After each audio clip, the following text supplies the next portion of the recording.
Present by Malik music बढ़िया मोड़ गोपालगंज।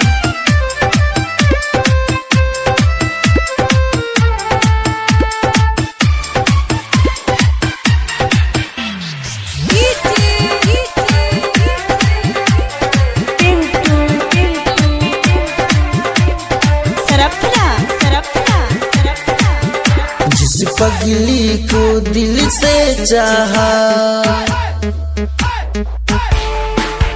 जिस पगली को दिल से चाहा, ना जाने क्यों मुंह मोड़ लिया। इस बच्चे दिल को बेदर्दी ने शीशा समझ के तोड़ दिया। इस बच्चे दिल को बेदर्दी ने शीशा समझ के तोड़ दिया।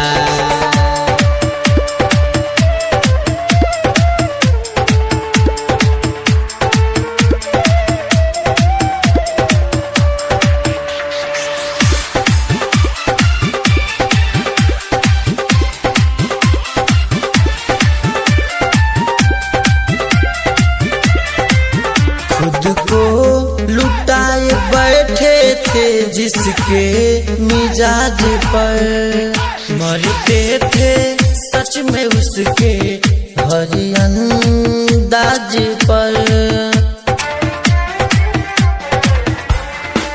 खुद को लुटाए बैठे थे जिसके मिजाज पर, मरते थे सच में उसके हर अंदाज पर।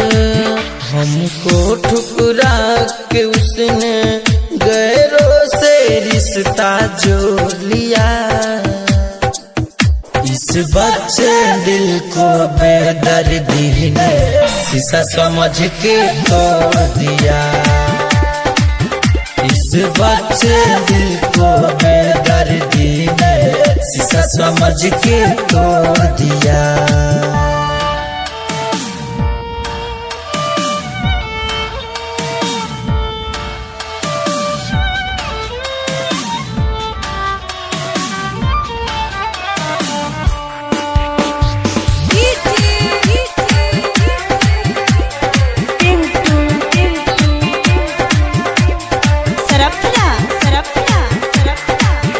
हर बात मैंने माना जज्बात में आके, बड़ी प्यार से गिराया मझधार में लाके। हर बात मैंने माना जज्बात में आके, बड़ी प्यार से गिराया मझधार में लाके। कोहे सोहरब सागोर क्यों तूने मेरे अखियों में लोर दिया। इस बच्चे दिल को बेदर्दी ने शीशा समझ के तोड़ दिया। इस बच्चे दिल को बेदर्दी ने शीशा समझ के तोड़ दिया। सरफना सरफना सरफना सरफना सरफना सरफना।